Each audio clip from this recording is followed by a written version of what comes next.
Hey Wolfgang, we have 1 day left until we get to see Avengers Infinity War and we get to see all of our favorite characters on screen again. How long they'll be on screen before they die, I don't know, but we get to see them all together again. Before we get started with the video, don't forget to enter our giveaway for your chance to win a full surround sound speaker system for your home. All you need to do to enter is subscribe to my channel, subscribe to the Stupendous Wave, and like and comment this video who your favorite superhero is, Marvel, DC, or otherwise. Full details are in the link above. Since there's only 1 day left, I decided to do a video on the Infinity War Prelude comics that came out. It was a 2-part book, so today we'll be talking about Infinity War Prelude Part 1. The comic starts off with a word-for-word reiteration of Captain America Civil War, the movie.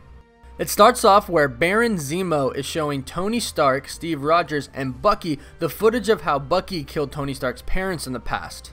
After the video, Tony, enraged, asks Steve Rogers if he knew that Bucky murdered his parents, in which he replies, yes.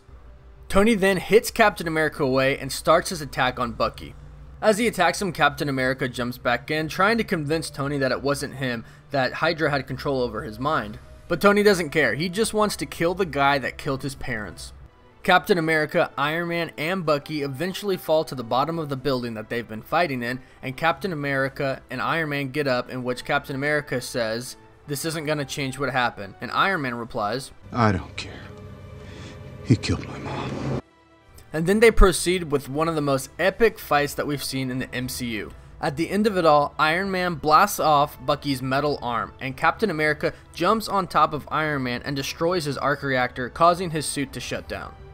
As Steve gets up and helps Bucky and starts to walk away, Tony yells at him saying that the shield doesn't belong to him, that he doesn't deserve it and his father made that shield, in which then Captain America drops his shield and leaves. Here's where the comic gets really interesting because it shows things that happened that we did not see in Civil War that lead up to Avengers Infinity War.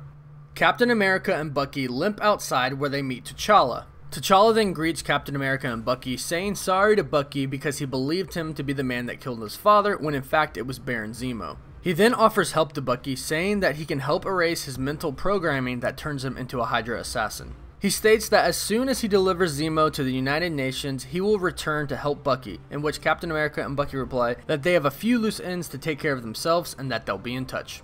Turns out Captain and Bucky's unfinished business is breaking into the Raft high security prison to break out the rest of Captain America's team.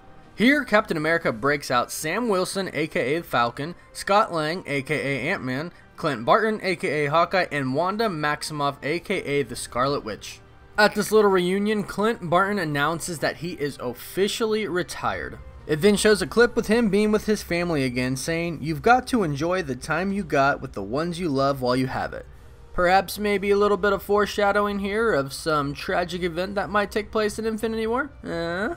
It then shows Ant-Man going back and being with his daughter. But the most interesting is that Wanda meets up with Vision, but he's in human form. We've seen him in human form in the trailer as well, and I'm really curious to see what the storyline is here. We then cut to a scene with Captain America and Bucky with King T'Challa in Wakanda. In Wakanda, King T'Challa states that in order for Bucky to be rid of his mental programming, he'll have to return to cryo-sleep stasis. Bucky agrees, saying that it's really the only option he has, and a few months later, Shuri makes a breakthrough. Here's where it gets really interesting. Shuri states that she's developed an algorithm that will be able to flush out the influence of the trigger words while retaining the core context and content of those original memories that Bucky has, essentially rebooting him. But that's not the interesting part.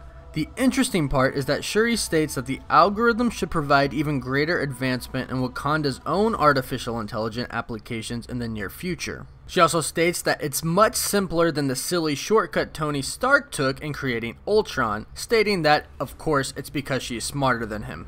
This implies that she will have advanced technology ready for when Vision arrives in Wakanda in Infinity War. This will most likely mean that she will be able to remove the Mind Stone from Vision's forehead without killing him. I'm not going to speculate too much because again, just one more day to wait. This next scene shows a group of terrorists with a Chitauri-fueled weapon. For those of you who aren't familiar with the Chitauri, they're the alien army that invaded New York in the first Avengers movie under the command of Loki. So basically, it's an alien bomb. But surprise, Captain America, the Falcon, and Black Widow are among the organization in disguise. Of course they defeat them with ease, and Captain America states that they need to strip the weapons of the Chitauri components so no one else tries to modify them. Black Widow then asks Steve if he's sure that he doesn't want to call Tony Stark on this, in which he replies, "I'm sure he's got enough on his plate." The group from here then proceeds on to Lebanon. This is actually really cool to see because this is actually the secret Avengers storyline from the comics. And the last page takes us back to the Avengers compound where it shows Tony Stark with the Iron Spider suit in the back. Tony is beating himself up. He's feeling really guilty and he says that I got distracted, didn't focus on the real threat that's coming. He of course is referring to the vision that he got in Avengers Age of Ultron. In the vision, he saw all of the Avengers dead except for himself, and he also saw an alien army attacking Earth. Tony knows that the invasion is coming and he knows that he needs to prepare for it. Obviously still being very hurt after he fought Captain America in Civil War, he states that if he made the call, he's sure Steve would answer, but will that be enough? We then see a hologram of the brand new Iron Man Bleeding Edge armor suit. He then says, "I'll have to figure out how I can do it alone." And that concludes the Infinity War Prelude Part 1. I hope you enjoyed it, and let me know what your thoughts are, and let me know if you have any questions in the comments below. And again, don't forget to enter our giveaway by subscribing to my channel, liking this video, and commenting below your favorite superhero. Thank you so much for watching. Woof woof.